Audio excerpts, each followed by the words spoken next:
Sige, tingnan ko tong ano mo, dala mo.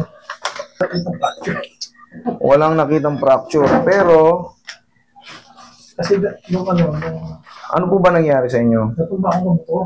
Nung 6 ng May, nag-ano na ako dito, wala nga lang muna x-ray. May 6 nagpunta ka na sa akin. Pero anong napag-usapan natin nun? Hindi, okay na eh. Tapos nung umuwi ako, yung may bukod dito, ayun na, sa street ako ito, yung bukod dito sa loob. Ito, yun yung parang buto na, ang buto yan. Buto po yan. Yan. Pero hindi, ganyan talaga yan sa ano yan? Sa clavicle yan. Ay, clavicle. Yung fibula, scapula. Fibula. Ayan po yan, oh. Kasi ang kuha niya nakapag ganun. Nakatagilid. O kaya angat yan. Pero dito sa anterior view, kita mo wala. Pero kasi nung nun, pinakapataw sa inyo ito nun eh.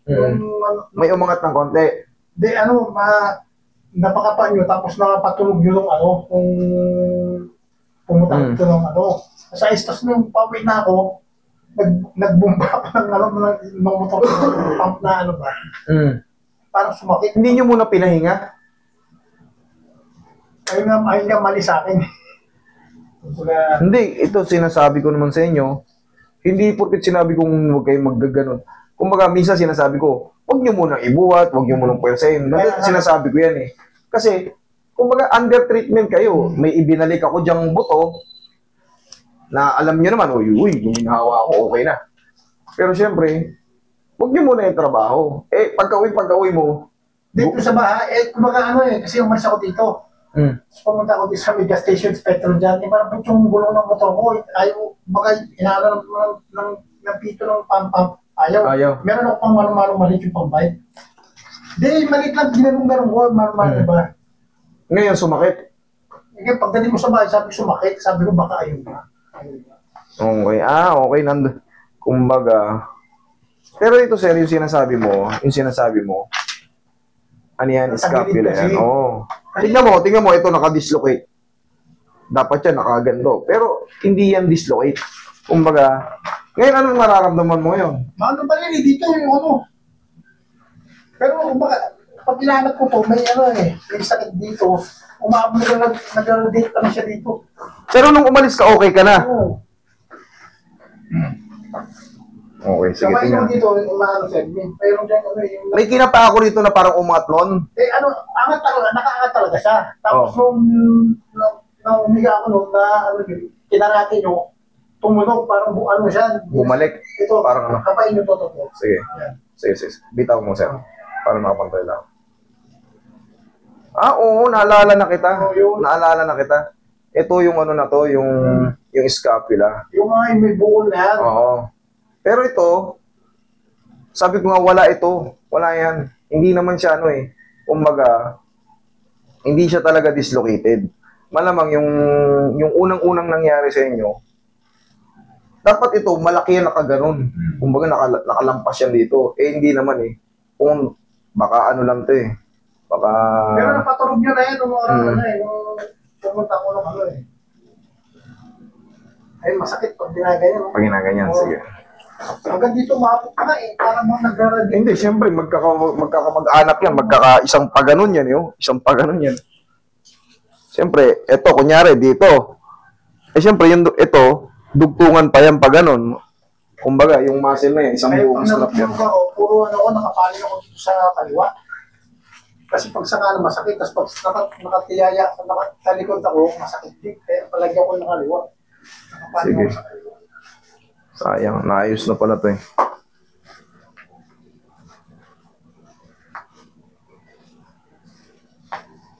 Mahirap kasi i-operate yung sa Petron, yung tinatype. Minsan, sumasablay yun Okay, relax na. One more.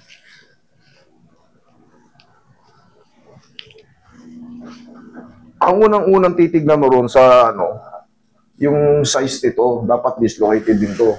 Hindi naman Ayun mo sa ito.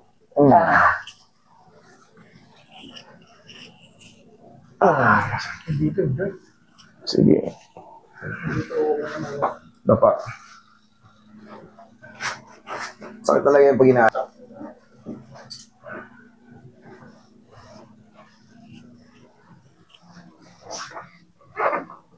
Okay, relax lang.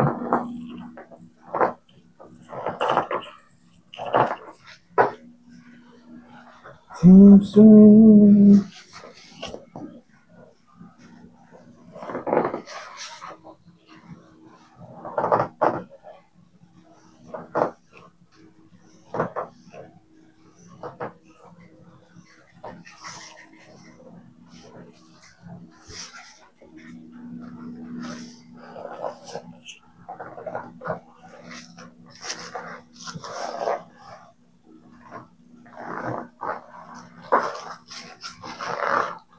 Okay, massage mo siya.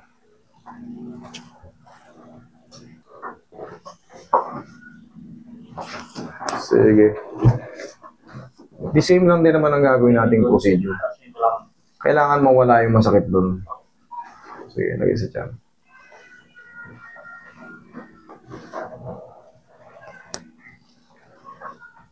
Okay, inhale. Exhale.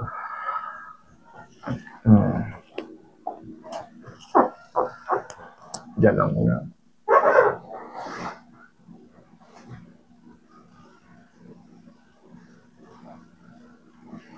Ito yung umaano sa'yo, yung scalp, yung kanto nito.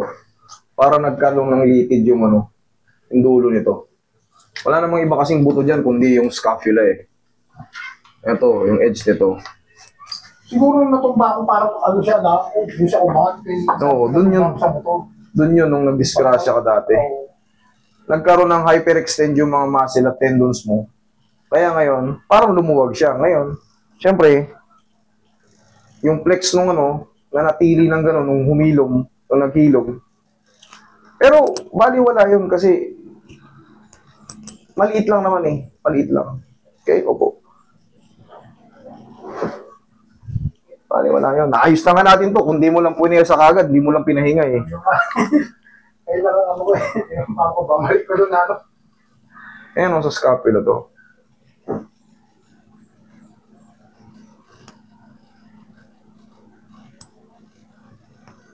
Kaya nung pagdating ko sa bahay, sabi ko parang ano ano pa, parang bumalik din ako, sabi ko yung lumay na presa kasi wala nagpampa ko naman. Sa bike, yung motor ko, pinampa lang yung pang-bisikleta, ano ba? Yung maliit na mga ano. Oo, yung pang-bisikleta. Siguro mga 100 pump ka ng... Yung mga 50. Kasi hindi ko rin maipwede biyahe na plat, dati ko baka matisgrasya naman ako. Kasi mas lalo po madagdagan. medyo may sinong-sinong kasi yung din ng motor ko eh, scooter ko eh.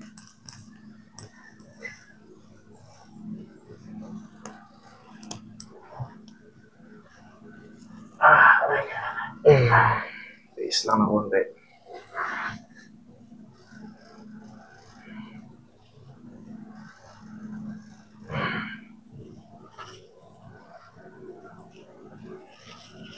Okay, relax lang. Last na to. Yun. Thank you. Okay, pahinga ng konti.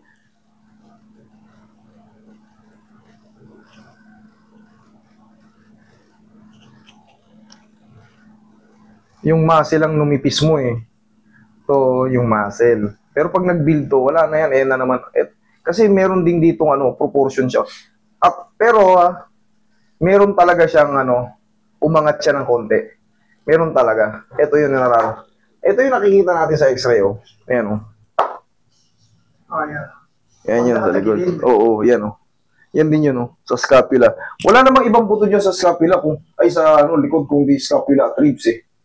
O, ribs. Wala nang ibang buto dyan, kundi ito. Parang ngayon lang ano, akala ko na kasi tagilid ng buhay. Siyempre, na-same lang ka. Hindi, kita mo yung ano. Di sana, kung dislocate yan, di sana dito sa anterior view, hindi ganyan ang itsura niyan. Nakababa yun. Ito yung pinagtataka ni Sir. O, tingnan mo. Tingnan mo maigit, oh.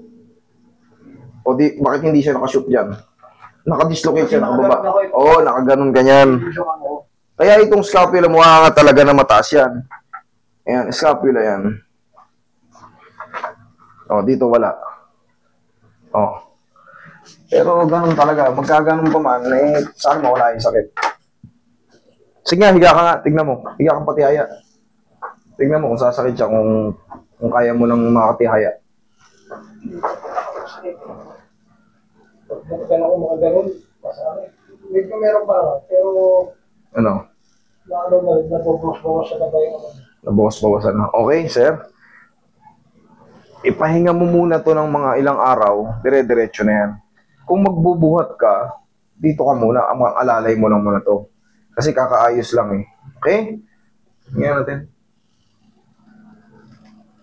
O yan, banayad na naman. Okay? O, sige sir. Ginagawa ito ang master. Ayan, yung umuwi na eh. Kasi dati, hirap po pag ginagawa ko eh. Okay na ha. O, sige. Huwag mo munang sa Sige.